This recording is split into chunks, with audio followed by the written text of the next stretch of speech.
On the evening of August 14th, 2024, in a quiet rural area near Mapleton Township, Illinois, the setting sun cast long shadows over the cornfields. A group of local women were walking home along a familiar gravel road after feeding their cattle. The air was still, and the day was ending peacefully. But that peace was about to be shattered.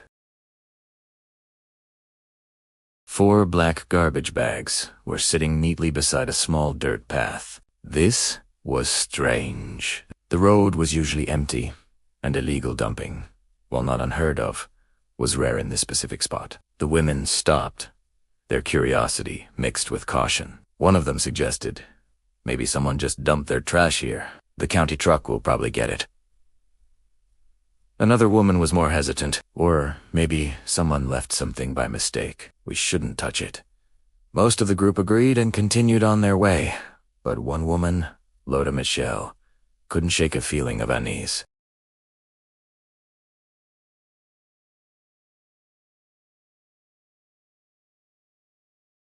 As she approached the bags, a sense of dread washed over her. She cautiously opened the corner of one bag, and in that instant, a terrifying scream ripped through the quiet evening air, echoing across the fields. Laura collapsed to the ground, unconscious. Her friends heard the scream and rushed back, their hearts pounding. When they saw what was inside the bags, they froze in pure horror. The bags contained dismembered human body parts. 2 bags held arms, one contained legs, and another held a torso. The head was missing. Overcome with shock, the women began screaming uncontrollably. Their cries for help reached farmers working in nearby fields, who immediately ran toward the chaos. Within minutes, the once peaceful roadside was swarmed with terrified villagers. Someone dialed 911.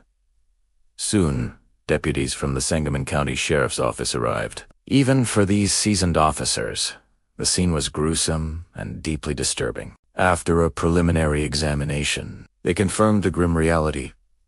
A man had been brutally murdered, dismembered, and dumped in an attempt to conceal his identity. The officers began questioning the shaken locals.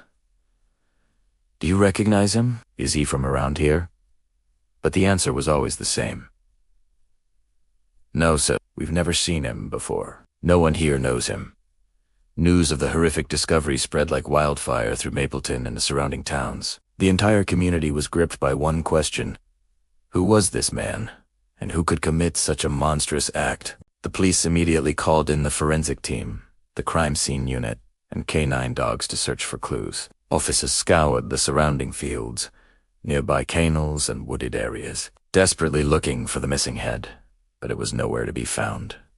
A special investigation unit was quickly formed. They began the painstaking work of reviewing footage from traffic cameras, gas stations, CCTVs, and license plate readers on highways near the township, hoping to spot a suspicious vehicle. The cybercrime unit started analyzing cell phone activity in the area, looking for any new or unusual SIM card usage that could point to the culprits. At the same time, police contacted neighboring departments to check for recent missing persons reports, specifically for a man between the ages of 55 and 65 that very same evening. About 25 miles away at the downtown Springfield police station, a 54-year-old woman named Karen Wilson walked in.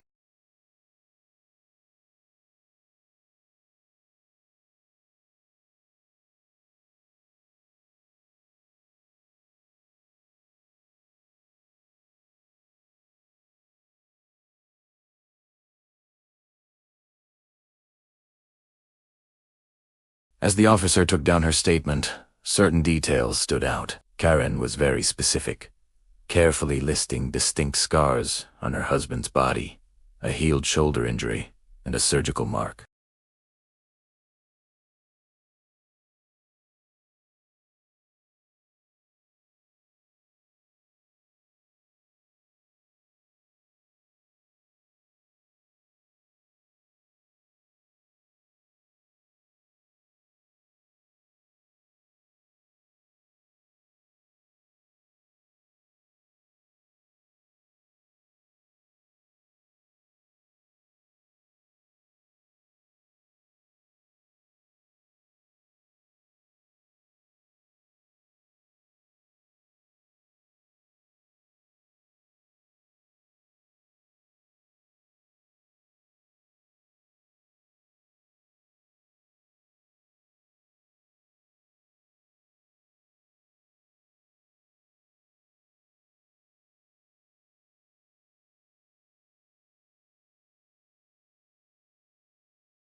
The pressure mounted, and finally, she broke. Karen Wilson confessed to everything. She revealed the story of a long and unhappy marriage. She and Thomas had been married for 26 years and had 4 children. Thomas was a retired civil engineer who had worked on federal highway projects. After retirement, he craved a quiet life and spent most of his time on farmland he owned outside the city. But Karen hated the isolation. She longed for a different life. In 2022, she met a man named Ethan Brooks, a truck driver who was nearly 30 years younger than her. What started as casual conversations quickly blossomed into a secret affair. Karen felt that Ethan gave her the emotional support she claimed her husband never did. Their relationship continued in secret for over 2 years. As her arguments with Thomas became more frequent and bitter, she began telling Ethan that her husband was abusive and controlling. Ethan, in turn, fueled her anger, telling her she deserved to be free.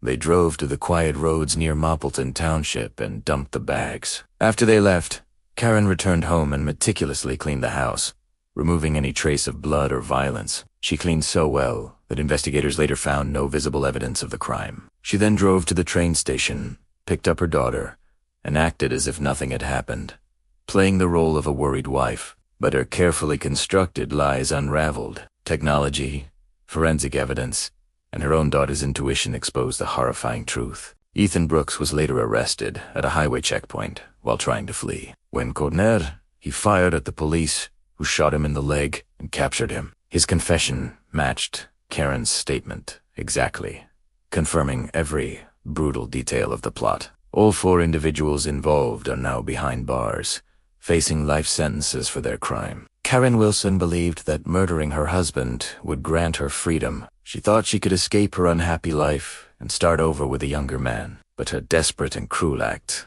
did not bring her freedom. Instead, it cost her everything: her family, her future, and her humanity. Justice, though briefly delayed, ultimately found its way.